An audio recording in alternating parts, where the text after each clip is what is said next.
নমস্কার, কেমন আছেন? আশা করছি ভালো আছেন। আর আমি খুব ভালো রয়েছি। মেককলের নতুন একটি ব্লগে তোমাদের সবাইকে স্বাগত জানাই। অফিস থেকে ফিরেছি, তো অফিস থেকে ফেরার পর না একটু খিদে পাচ্ছিল, তাই ভাবলাম একটা রেসিপি করি। রেসিপি ঠিক না, আমি এনেছি কিছু ফ্রোজেন আইটেম থাকে না, তো ওটা ম্যাকানিসের স্মাইল এনেছি, এটা নিয়ে এসেছি। তো এটা করবো আমি এখন, ভাজবো আর কি। তো দেখি কেমন লাগে টেস্টটা। এটা প্রথমবার আমি ট্রাই করবো। ম্যাকানি স্মাইলস।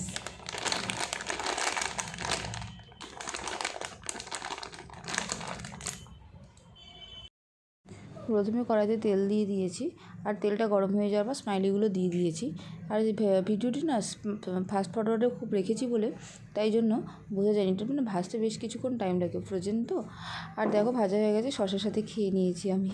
সবগুলো খাইনি, কিছুটা ওর জন্য রেখে দিয়েছি। আর এখানে দেখো এই স্যাফেলের যে মিক্স ভেজিটেবল প্যাকেটটা কিনেছি সেটাই আমি এখন ইউজ করছি, কারণ আমি আজ রাতে বানাবো মিক্স ভেজিটেবল।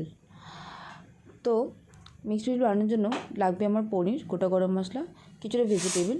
আর কি বলো তো, আমার না বাড়িতে সমস্ত ভেজিটেবলগুলো ছিল না। তো হাতের কাছে যখন কোনো কিছু ভেজিটেবল থাকে না, সবসময় তো সব কিছু ভেজিটেবল বাড়ির পক্ষে থাকা সম্ভব হয় না। তো তখন না এই ফ্রোজেনটা আমার খুব কাজে লাগে। তো সবসময় হয়তো ইউজ করা হয় না, বাড়িতে থাকলে যেটা বাড়িটাই ইউজ করাটা বেটার, যেটা সবসময় ফ্রেশ সবজিটা হয়। বাট যদি না থাকে তো তখন আমরা এটা ইউজ করতেই পারো। তারপর আমার কাছে আজকের আলু ছিল, আর আলু তো সবসময় সবার বাড়িতেই থাকে, বাঙালির বাড়িতেই আলু পাওয়া যায়। আর ফুলকপি ছিল, তো আমি ওই দুটো আলাদা করে বেশ কিছুটা কেটে নিয়েছি। আর এর মধ্যে দেখো কড়াইতে তেলটা গরম হয়ে যাওয়ার পর গোটা গরম মশলা, শুকনো লঙ্কা সমস্ত কিছু দিতে সুন্দর একটা ফ্লেভার আসার পর আমি পনিরটাকে ভেজে নিয়েছি। পনিরটাকে পরে ভাজার কারণ হচ্ছে আমি আগে ভাজতে ভুলে গিয়েছিলাম। এরপরে সমস্ত ভেজিটেবলগুলো দিয়ে দেবো। তার আগে আমি ভেজে নেব আলু আর ফুলকপিটা। বললাম না আলু আর ফুলকপিটা বাড়িতে ছিল, ওটা আমি ভেজে নেব।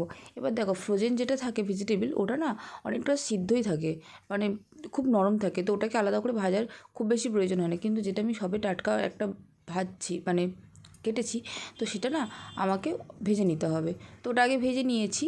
তো ভেজে নেওয়ার পর সেদ্ধও হয়ে গেছে, তার মধ্যে দিয়ে দিলাম এই ফ্রোজেন ভেজিটেবলগুলো দিয়ে সুন্দর করে অল্প করে একটু ভেজে নেব। নেওয়ার পর এগুলোকে একটু আমি তুলেও নেব।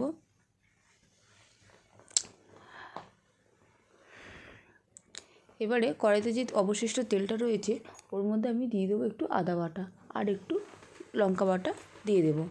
আদা বাটা লঙ্কা বাটাটা সুন্দর করে ভালোভাবে ভেজে নেওয়ার পর ওর মধ্যে আমি দেবো,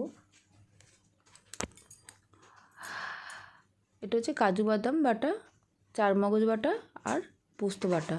এটা দেওয়ার পর আবার এটা গ্যাসের ফ্লেমটাকে বাড়িয়ে দিয়ে সুন্দর এরকম কষিয়ে নেব। তো এটাকে একটু কষাতে যতক্ষণ হবে ততক্ষণ পর্যন্ত এর মধ্যে থেকে তেলটা বেরিয়ে যায়। তো আর এটাকে তার মধ্যে দিয়ে দিলাম একটু হলুদ গুঁড়ো, একটু লঙ্কা গুঁড়ো, একটু জিরে গুঁড়ো, একটু ধনে গুঁড়ো দিয়ে এটাকে আবার কষিয়ে নিয়েছি ভালো করে। দেখো থিকনেসটা ঠিক এরকম এসছে।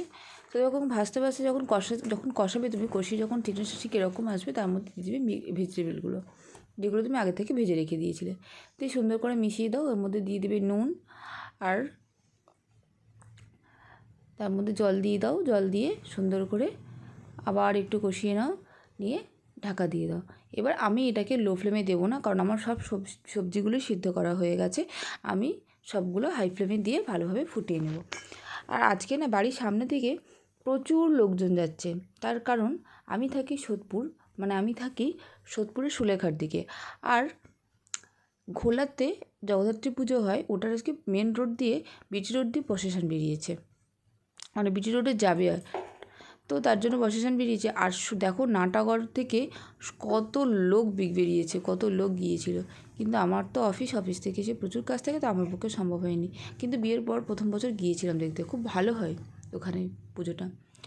আর এদিকে আমার মিক্স ভেজিটেবল হয়ে গেছে, ওর মধ্যে দিয়ে দিলাম গরম মশলা, একটু চিনি দিয়ে আমি চাপা দিয়ে রেখে দেবো, কিছুক্ষণ পর নামিয়ে নেবো। হয়ে গেল রেডি আজকে আমার মিক্স ভেজিটেবল।